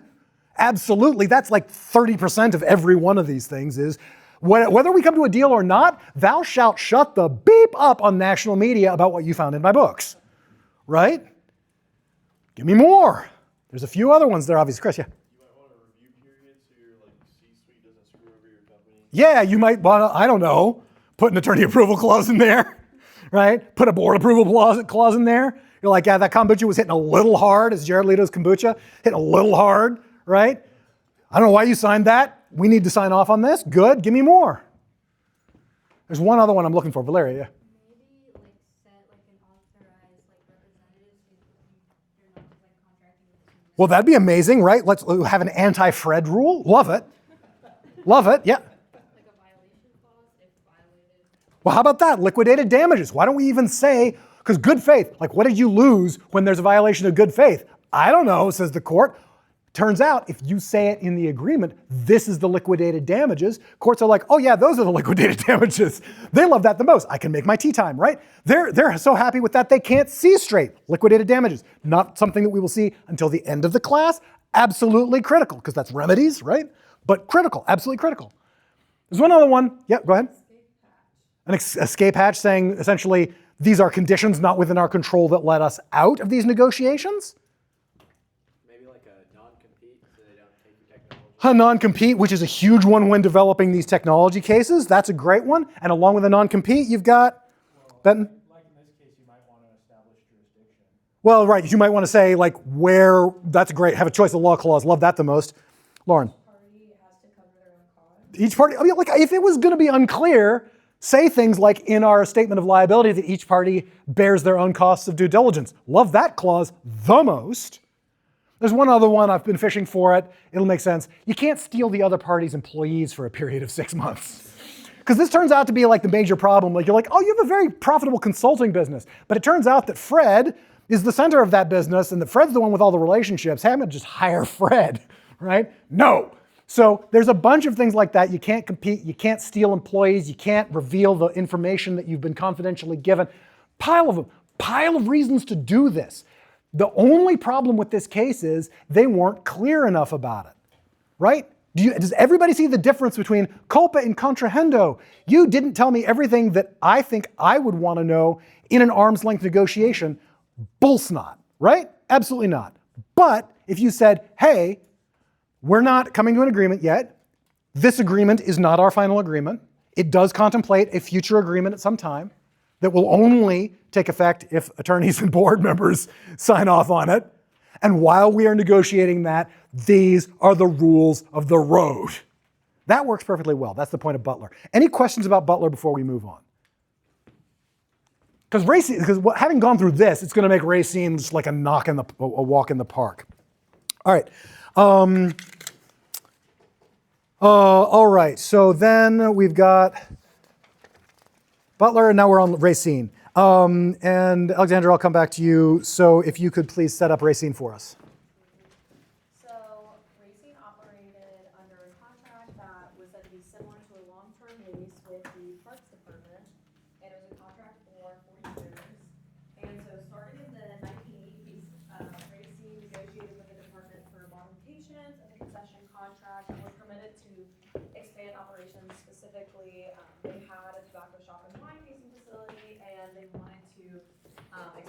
restaurant and beverages being on sale. So in order to do this, the department had to approve, and they did. Then they also needed approval from their commission. So in 1983, Racine presented an impact study, and the commission passed a resolution authorizing the department to permit the expansion. And then they provided some floor figures of the investment and gross sales, and then eventually, I think because of the beverages, they had to get the legislature to also approve, and the legislator ended up authorizing the renegotiation of the existing contract, directing that the department would intend to renegotiate the existing contract. So it took about like 3 years to get to the terms that they really wanted. And it was like a 32-month hiatus, but they circulated drafts, and they had kind of changed the terms completely. They had gone from like a really small restaurant that was like for 30 to 40 people to a 300-person restaurant. They wanted full privileges of alcoholic sale. And so the department ended up rejecting the proposal. They were hoping that this would be a quick food operation, and they didn't believe that the individuals on the commission would accept full alcoholic sale privileges. So negotiations broke down, and Racine brought an immediate suit against the department. And there was no subsequent negotiation, but the Parks Department did say that they'd be willing to continue negotiating, but that wasn't it. Superb. Superb. Before we get into it, and it actually won't take us all that long to get into, what's the black letter law? Like, what's this doing in the book? Yes. So I referred to that when good faith is implied in enforcement or performance of a contract, but not in the negotiation. But then the three theories that we were provided were pre-existing, obligation not to exercise discretion in bad faith, and then restatement 90, which was detrimental reliance. Okay, so you're just like nailing this out of the park. We're moving very, very fast. If you have questions, ask, because that is all absolutely correct. All right, let's just go through each of these arguments. First of all, does the court find that there was an obligation to renegotiate this contract in good faith? They did. To negotiate in good faith. Actually, no. No, they did not. Now, though, we can take our three basic points here. First of all, you gave the, I love the ways they tried to get around the law, and you listed those three, and that's nice. Let's get to the block first, and then we'll get to the ways that we get around it. And the block you also stated, so let's just make sure everybody gets it, because that's actually the black letter law that everybody should write down. What is the law of good faith negotiation under the common law? So you have good faith once you have a contract. You have good faith once you have a contract, not freaking before, for reasons that we have just discussed, right? There is no contract, there is no culpa in contrahendo in the common law system. And now we know why. All right, fine. Now we can begin to get to these three workarounds. And one of these is not the other. It should not be included on the list of workarounds. And that is, what do we make about this language of, and this is being unfair because you've already done like all the work, and so I'm like kind of running out of time here. I'm like, oh, okay, we've got like 30 minutes and like only 2 more cases. So I do want to check this. What is this language about the exercise of an option, the exercise of discretion that deprives the other party of the benefit of the bargain? Because that was like number 2 on your list, right? Right. And that one does not belong on the list. Well, no. I guess what I would say is, in this case, I guess it's kind of confusing because it's kind of like an agreement to, it's an agreement to negotiate, but it's not an agreement to accept any set of terms that are provided to them.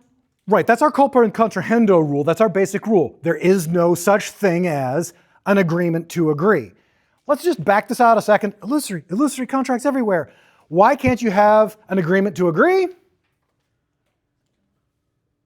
There's no consideration. There's no consideration because you haven't bound yourself yet. You've said we will agree, which with Justin we can point out is the opposite of saying we have agreed. Right? We will agree is the opposite of saying we have agreed. You will see this a lot in court filings. They'll say there's no such thing as an agreement to agree. We've got 2 ways around that are actually ways of dealing with the culpa in contrahendo. One of them's not.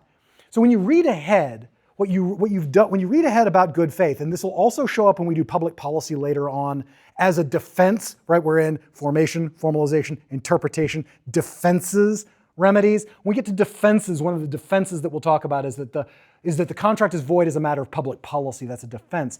And sometimes we'll bring in questions of good faith. I'm here to tell you, when we get to there will be two ways of defining what the hell good faith even is. You want to guess what they are, by the way? How do we define good faith?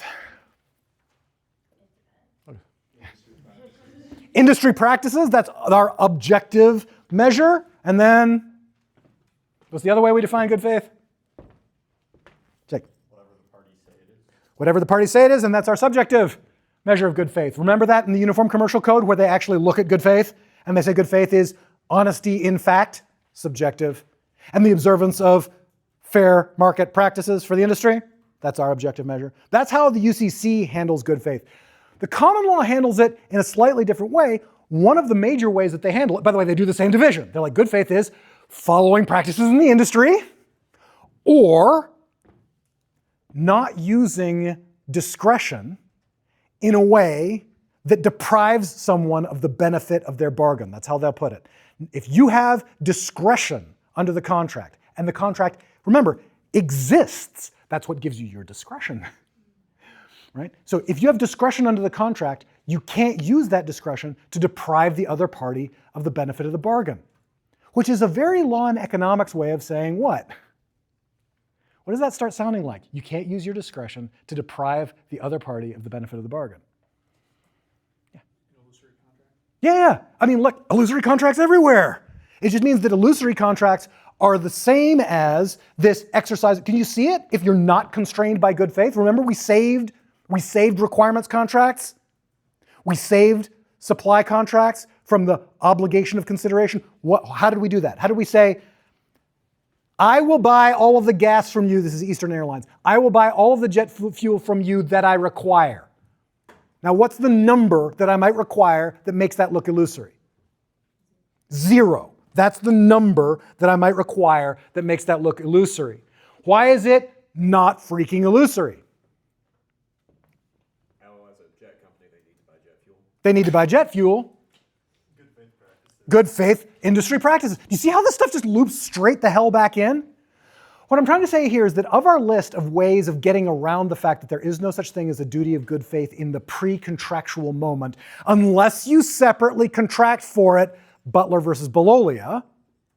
And by the way, also our first item in the 3 ways around it that Alexander just laid out, right, which is a pre-contractual commitment, which is exactly what Butler versus Belolia, Austin said, this is what it's supposed to do, right? All right, so that's way 1 around it. It's just, okay, I get it, there is no obligation. Hey, let's agree on one. Cool. The second one, though, doesn't belong on this list. It's not a way of getting around good faith. It's part of its definition. It's saying if you are obligated to act in good faith, if there is some obligation to act in good faith, there is not generally as a matter of the common law. But if there is one, give me some places where there freaking is one. Generally there's not, but in some circumstances there is. Purchasing homes. More. There's a good faith obligation to disclose things that you know that the other party doesn't know and that you yourself have either actively omitted or cloaked. That's the law. You don't need to write it down. I just wanted you to see how that weird good faithfulness works out. That's in that specific area. Give me some other specific areas where there's an extra obligation of good faith. Yeah. Yeah, the requirements contract, right? You have to set your requirements in good faith. There's another one that we've seen just in passing. If you get to set a price under 2306, you have to set the price in good faith. Want to guess how the courts are going to be like, yeah, that's a fair price? Lucas? Industry, like just look at put in the catalogs, man. Look at Platts, look at the industry publications. That if it's in there, they'll just be like, yeah, that's a fair price. Cool. All right, so our second way of getting around good faith is not one. Like otherwise it could be super confusing. You're like, there is no obligation of good faith in contractual negotiation. That's black letter law, except, point 2 seems to say, except when there's an obligation of good faith. And you might read that and be like, okay, this is just completely delusional. I don't know which way's up anymore.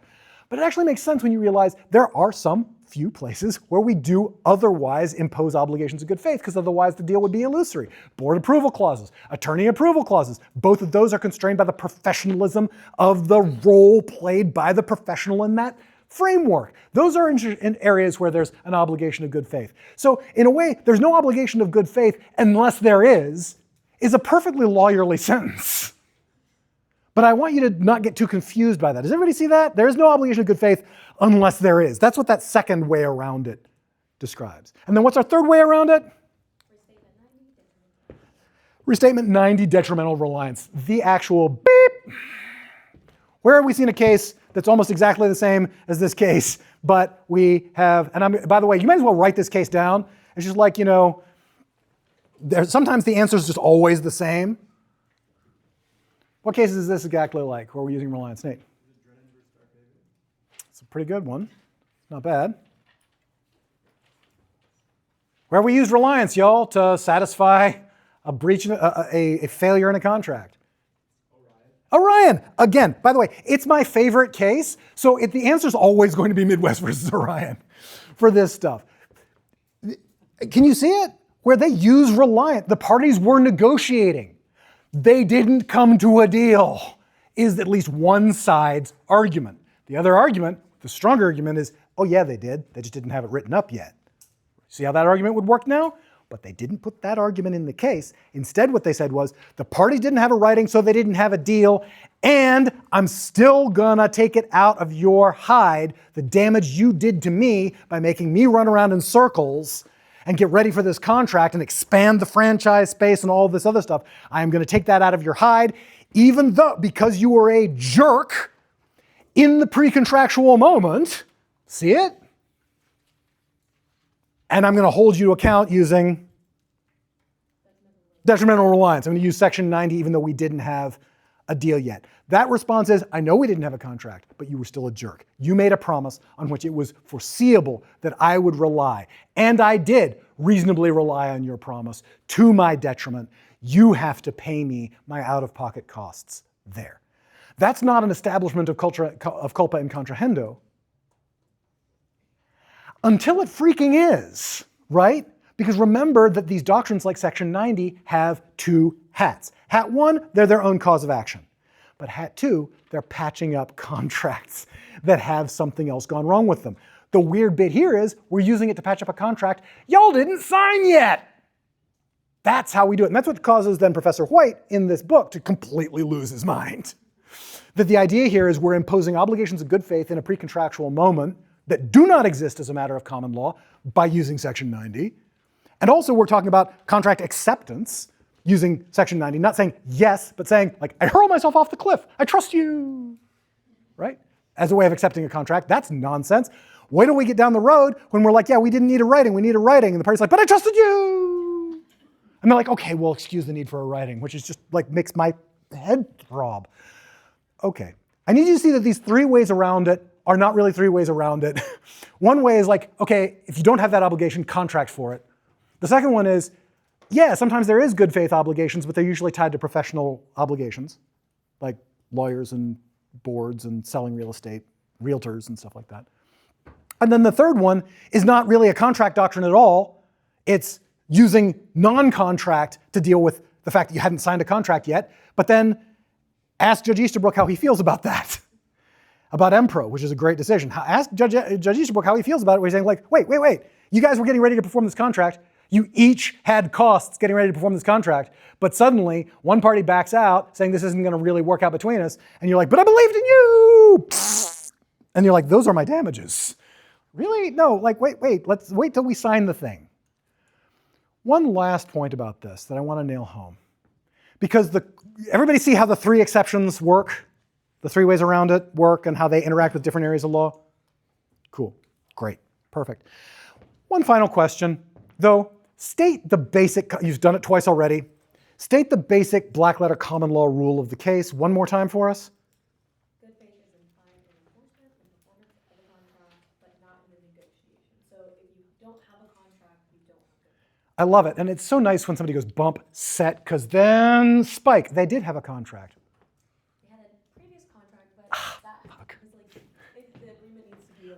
Bump, spike, okay, you win. Yeah. Everybody see that? I just wanted to make sure y'all see it. They did have a contract, but this was about renegotiating the contract. Is there an obligation to renegotiate a contract in good faith? Not there either. Don't be fooled. Don't be fooled. In the execution and the negotiation of an agreement you have reached, yeah, there is an obligation and duty of good faith. How do we define it? One party who's given discretion under that contract may not exercise it in a way that causes the other party to lose the benefit of the bargain. That's prong 2. That's actually how that works when there is an obligation of good faith. Sure. But we're not fooled by the fact that they did have a contract because it's gone out of the park. You all see it? Cool. We'll leave it there. Fantastic. All right. Moving then on.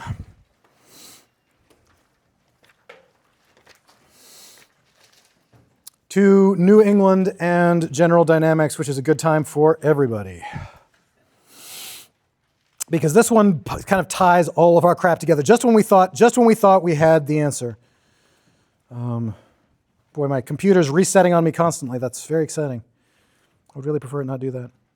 All right, we're going to do that because then I do need to take a few minutes. So we'll move fairly quickly with this, and then we'll move into 2207, which I definitely need to introduce to you some.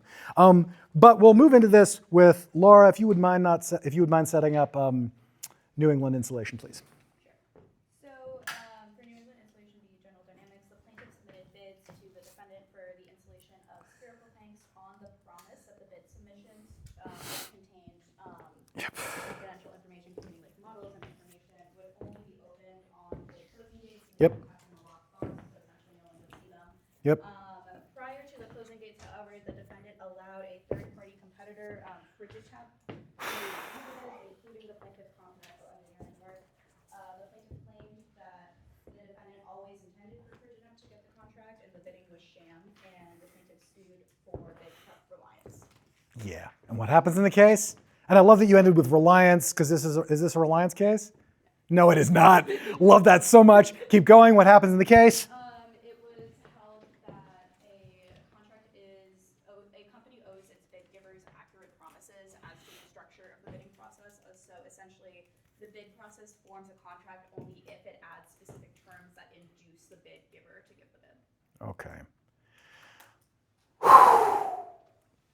We have some work to do. This is great. So that's a perfect setup for this. There's an answer at the end of the book, and I'll get to it in a second, and we'll have to kind of make an exception out of this case. Where do I even begin with this? First of all, does it meet our other ways around good faith? Like, had they come to a deal yet? Yes. No. It depends. It does depend. It does depend, and now I'm really worried that you're going to skip to the right answer. It depends on whether you consider the offering and then submission of the bid the deal. Damn it! You guys are getting too fast, too good. God damn it! All right, yeah. So there's our I have this whole long primrose path that we will walk down here in a moment. It is festooned with red herrings. But yeah, that turns out to be what the court recharacterizes it as. Although, if that's true, recharacterize every single contract that we've said that says the pre-contractual negotiation does not actually form a contractual obligation in good faith. Give me Racine. Give me freaking Racine and use that reasoning and show me why there was obviously a Butler versus Belolia contract to negotiate in good faith.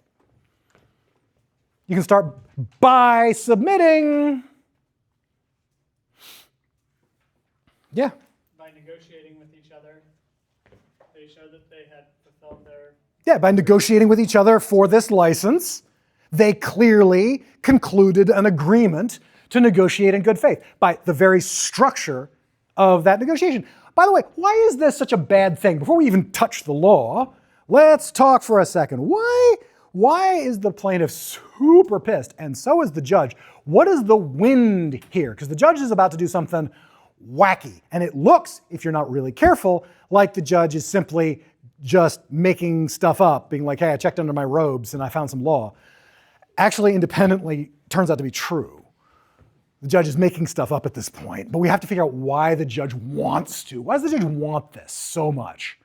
Because the defendant essentially broke the confidentiality. They broke a confidentiality agreement, and if that were just true and there wasn't one, right? Like if we're negotiating for the sale of my truck, and you tell me you're willing to buy my truck for, I don't know, $500. Careful, don't. I will sell it to you.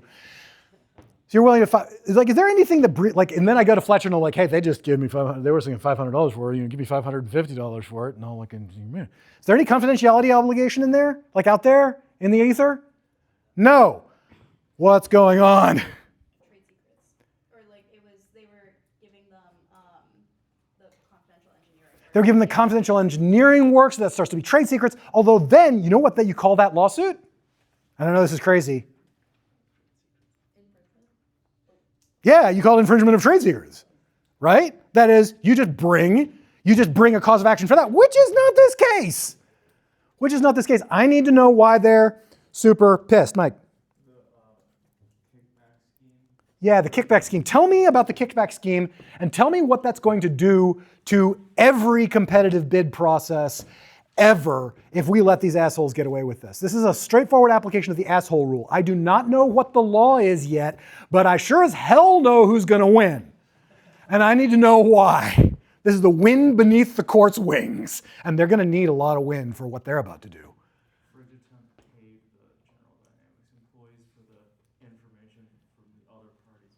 Sweet Mary, right? So there's this side payoff. This is starting to look skeezy AF, and Well, if you allowed, there it is. if you allowed one party to do all the work to figure out how much something's going to cost, Yep. provide schematics, it costs them a ton of money. And that, If right. you take it and you give it to somebody else, they save the money, they split the difference with you, you save money and got some in your pocket. That's not allowed, that's bad. Why is that bad? Because then the people who did all the work don't get any money ever. Yeah, and that means that next time they won't Bid. bid at all, and that means God pops a balloon. Do you see it? This is a straightforward economic, every time a deal that should have gone through because of transaction costs doesn't go through, God pops a balloon. That is a statement of the Coase theorem, essentially, although the Coase theorem assumes that there are no transaction costs, which is very funny because there are always transaction costs. This is Pareto superior. This is Pareto efficiency, right? And what they're saying is this will destroy the whole freaking industry. I mean, kinda, but the court's not entirely wrong. Where's the last time that a court's noticed, hey, if one party starts acting opportunistically in a bidding process, the whole system falls apart? Double A. And notice that the last time the court noticed it, the court also started playing serious, wacky reindeer games with the rules of contract law. So there is wind, right? Rudolph is out in front. The reindeer games are crazy because there's wind under the court's wings, right? Like the court is like, I will have your ass. And by the way, they do the same thing. What's the commonality here between this and AA Builders? The way AA Builders actually worked out. And this is a totally unfair question because it was based on something somebody asked me after class. You notice it? Yeah. There's this public component to it. AA Builders under the surface, K&S class will see this later, and this too, they all have this sense that, hey, what if this gets into government contracting? What if this infection starts to spread? And because there's a public interest, then, how do we best describe this decision? Do we say that parties who enter into negotiations with each other are obligated to give each other information in good faith and not to bid shop because there is an obligation of good faith in the negotiating process? And if we let people bid shop, then we won't have nice things. And so that's the law. Is that the law here? Because like you could read this case and put that in your outline. Is that the law here? The law here is that a private sector solicitor of bids must comply with conditions placed upon the bidding process or face liability to the bidders. Right? So it's immediately tied to the bidding, auction, contracting process, right? It sort of raises this public concern about what happens if this gets into the public domain, even though it's private sector solicitation that we're doing. Yeah, I hesitate to even mention this case because the actual black letter law of this case is gonna give you such a terrible sense of how law works. And the arguments raised here are so weak, they are the arguments you put last in your brief, ladies and gentlemen. I ever catch you putting these arguments first in your brief, I will come to your firm. What do I mean by this, Nate? Well, I just have a question. What's your question? Let's go back to what was the contract here? What actually formed the freaking contract? The plaintiff sending in the bid is the moment of All right, now, if that were true, like AA builders would never exist. If that were true, none of this would exist anywhere else. What's the court doing? What's the black letter law now? We've removed all sanity from the equation. We're just looking at the rudder. And if you've ever sailed a ship, you can know you're going in this direction. Your rudder's over here, right? Because you're being pushed against the wind. So your rudder's over here, but you're going in a completely different direction. What's the black letter law of how the court makes this work? What kind of a contract is this? Having told you not to do it, Scott, what's the black letter law of how the court says there's a contract here when you hand in the bid? God damn it. Yeah, I hate these words, but that's right. It creates one of these bad implied contracts. Now, if this were true, if you in fact implied a contract every time somebody submitted a bid, we would not have AA builders, much less any of the other cases in this book, much less having spent how many minutes talking about freaking culpa and contrahendo? Like, the whole thing would be revoked because every time one party submits documents to the other, boom, that's the contract. We Butler versus Belolia this shit without any writing or agreement whatsoever. Do you see it? It's just not gonna work. I need you to understand the court has implied a contract as a matter of law because it is good public policy to do so. If count one of your complaint is ever we win because of public policy, I will come to your house. That is the weakest argument you can possibly make. It is why you win.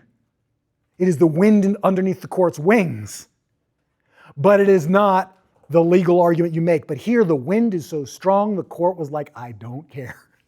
I don't care. I don't care what the law is. This will destroy contracting because you can always underbid somebody else if person A has to suffer the costs of getting the bid. And then you turn around and you give that to person B. Person B can always give you a lower price because it's the cost of doing the work minus the cost of preparing the bid. It's always going to happen. And if you do that, we don't get to have nice things. You can't have bargain for exchange in a bidding process. And so the court makes up this rule, literally checks under their robes and is like, yep, I found some law here. Just like, woo, new law. Turns out submitting a bid is a contract. And that is the black letter answer to the case. It is absolutely correct. What I need you to understand is, holy crap, is the court being blown off course by the wind, right? The whole case is wind. There is no law here at all. The court's like, the law is like this because public policy. Yeah. At the beginning of the class, the first week, you were like, ask yourself why is this in the book? Yep. I really don't understand the value of this case being in this book because, like you said, this is a backwards case where these guys were assholes, and the courts will find any amount of reasons to make the finding for. I hear you, but you need to be able to detect why the court's mad. And it's 1-2 cases against the clear written law. Give me 2 cases that getting pissed at the right party has helped. We've watched 2 plaintiffs straight up win. This one and Shoney's is a good one, actually. We'll add that one. Shoney's added that. Remember, there is no obligation to renegotiate prices in good faith. And the court's like, no, there totally is now. Remember Shoney? But where else? Where else have we said, no, yeah, go ahead. Yeah, Butler, where the court finds, that wasn't an agreement to agree in good faith. They made that together. They pieced that together. It just wasn't as obvious as this one. Give me another one. Yeah, right, Campbell versus TVA. We start seeing these things pour out of the underbrush. That's why. We need to see what bid chipping does and why the court's going to be so heavily motivated. We saw a bunch of ones. Restitution. We saw reliance. AA builders is another one where the plaintiff wins. They didn't have a contract, y'all, but the plaintiff wins because they were able to say, heads I win, tails you lose. I get an option, you don't. Because if we don't, they convince the court that the whole structure of everything falls apart. Same thing here. They're convincing the court that the structure of private bidding falls apart without this rule, and they win. I will stand and die on this hill. If I do not teach you why courts do it, you will lose cases the rest of your career and never understand why. The point of this case is exactly that. That's what it's doing in the book. We just had this hard and fast rule. There is no such thing as culpa in contrahendo, and that is the black letter law. And already, I bet you could tell me 5 different ways you could win it, even if you're on the wrong side of that. Right? You can say, there was a contract. We're just going to piece these facts together to create it. There wasn't a contract, but we've got reliance. There wasn't a contract, but we've got restitution. Right? That's what it's doing in here. It's a counterpoint. We have a clear rule, and then over here we have something that clearly cuts against that rule. Now you can take that home and be like, I don't know what the law is. Everything depends. Ah.